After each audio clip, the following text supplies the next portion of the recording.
Hit TV YouTube channels లో మీ వ్యాపార ప్రకటనలకు మరియు ప్రమోషనల్ ఇంటర్వ్యూస్ కోసం వెంటనే సంప్రదించండి. నమస్తే. ఎన్నో ఆధ్యాత్మిక కార్యక్రమాలు నిరంతరం మన ఛానల్లో కొనసాగుతూ ఉంటాయి. మీ నుంచి కూడా చాలా మంచి స్పందన లభిస్తూ ఉంది. అందులో భాగంగా ధర్మ సందేహాల రూపంలో చాలా విషయాల్ని మనకి వివరించడానికి ఈరోజు మనతో పాటు ఉన్నారు. మనందరికీ సుపరిచితులు, ప్రముఖ జ్యోతిష్య వాస్తు పండితులు బ్రహ్మశ్రీ డాక్టర్ నాయకంటి మల్లికార్జున శర్మ గారు. కొన్ని ధర్మ సందేహాల రూపంలో అడిగే ప్రయత్నం చేస్తాను. వీడియోస్ ఎక్కడా స్కిప్ చేయకండి. ఏవైనా డౌట్స్ ఉంటే కామెంట్ బాక్స్లో తెలియచేయండి. గురువు గారిని కలవాలి అనుకుంటే స్క్రీన్ మీద కనపడే నెంబర్కి కాల్ చేయండి. గురుగారు నమస్కారం అండి. నమస్కారం. గురుగారు, మరో ధర్మ సందేహం ఏమిటంటే, మామూలుగా ఇంట్లో చనిపోయిన వారు ఉంటారు, వాళ్ళకి మంచి కాస్ట్లీ బట్టలు ఉంటాయి.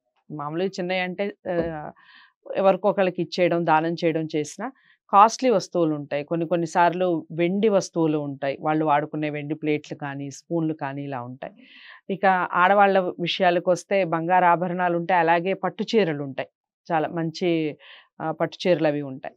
నిజానికి ఇవన్నీ కూడా బట్టలు కానీ వస్తువులు కానీ ఇవి ఇంట్లో ఉంచుకోవచ్చు అంటారా, లేదా ఎవరికైనా ఇస్తే మంచిది అంటారా, ఏదైనా మార్పిడి చేసుకొని వాడుకోవచ్చు అంటారా? మీరు ఏం చెప్తారు? తప్పకుండా అమ్మా. చాలా మందికి కూడా చాలా పెద్ద సందేహం. చనిపోయిన వ్యక్తులవి కొన్ని బంగారు ఆభరణాలు ఉంటాయి, వెండి వస్తువులు ఉంటాయి. ఆ బంగారు ఆభరణాలు కొంత గాజులు ఉంటాయి, రకరకాల వస్తువులు ఉంటాయి. ఆ రకరకాల వస్తువుల్లో ఇప్పుడు ఒక వ్యక్తి, ఒక స్త్రీమూర్తి చనిపోయిన తర్వాత చక్కగా ఆమె ఏదో వెండి విగ్రహాలు, లక్ష్మీదేవిది, వెంకటేశ్వర స్వామిది ఏదన్నా వెండి విగ్రహాలు పెట్టుకుని ఉంటుంది ఆమె. ఆ వెండి విగ్రహాలు అనేవి దేవతా మందిరంలో అర్చన చేస్తూ ప్రతిరోజు కూడా ఆమె పెట్టుకున్నది. అదొకటి. తర్వాత వచ్చి ఆమె నగలు కొన్ని ఉంటాయి. నగలంటే ఏమిటి?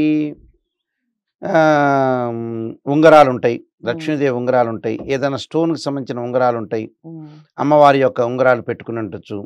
తర్వాత చెవులకి దిద్దులు ఉంటాయి, తర్వాత వచ్చే మామూలు గొలుసులు ఉంటాయి, లక్ష్మీదేవి ఉంగరాలు, రకరకాల వస్తువులు అనేవి ఉంటాయి.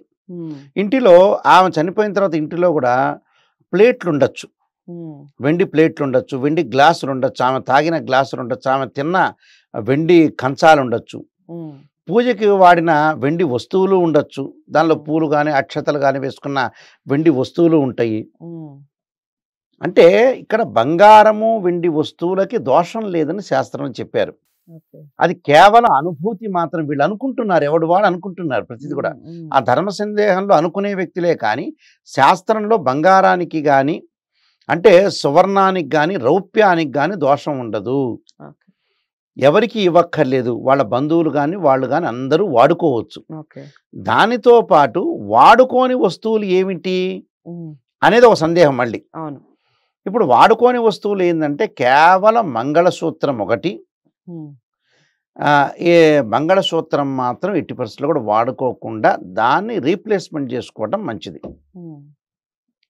అది చాలా ఇంపార్టెంట్. నాంతాడు కానీ నల్లపూసల గొలుసు కానీ అలాంటివి. అంటే ఇక్కడ ఎక్కడ చెప్పారంటే శాస్త్రంలో ఏమిటంటే భర్తకి సంబంధించిన ఇవి కొన్ని ఉంటాయి. అంటే మంగళసూత్రం ఒకటి, నల్లపూసలు ఒకటి, ఇవన్నీ భర్తకి చెందినవే, మెట్టెలు ఒకటి, ఇలాంటివి వాటిని చెడగొట్టి వేరే ఆభరణంగా చేసుకోవాలి, మళ్ళీ బంగారం తీసుకోవచ్చు.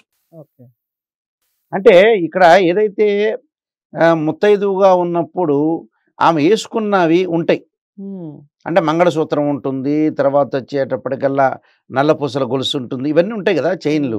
చైన్ అంటే మామూలు చైన్లు ఉండొచ్చు, భర్త ద్వారా సంక్రమించేవి మాత్రమే వేసుకోకూడదు. భర్త ద్వారా సంక్రమించేవేంటి? మంగళసూత్రం, నల్లపూసలు, మెట్టెలు, ఇంతే, ఈ మూడే ఉంటాయి. మిగతావన్నీ కూడా పుట్టుకతో వచ్చింది ఆడవాళ్ళకి. అంటే ఈ మూడింటిని కూడా మళ్ళీ దాన్ని కరిగించి మళ్ళీ వాళ్ళు తీసుకోవచ్చు. రెండో విషయం ఏంటంటే ఏవి తీసుకోకూడదు అంటే, ఇంకా పట్టు చీరలకు సంబంధించిన విషయాలకు వస్తే సహజంగా ఏమిటంటే పట్టులో కొద్దిగా బంగారాన్ని కలుపుతారని శాస్త్రం. ఇప్పుడు అంటే కలుపుతున్నారు లేదు, బంగారం కలిపితే ఆ పట్టు చీర కట్టుకోవచ్చు అని కూడా అంటారు. బంగారం వెండి దానిలో కలపకపోతే ఆ చీరని బయట వాళ్ళకి ఇచ్చేసేయాలి, మనం ఉంచుకోకూడదు, మనం కట్టుకోకూడదు. ఆ బట్టలను తీసుకెళ్ళి పేదవాళ్ళు ఎవరైనా ఉంటే వాళ్ళకి ఇవ్వచ్చు. వాళ్ళకి దోషం కలుగుతుందా అనేవాడు కూడా కొంతమంది ఉన్నారు. అవి చక్కగా ఏదైతే ఉతికి చక్కగా వాళ్ళకి ఇవ్వచ్చు, దాని తప్పేమీ లేదు.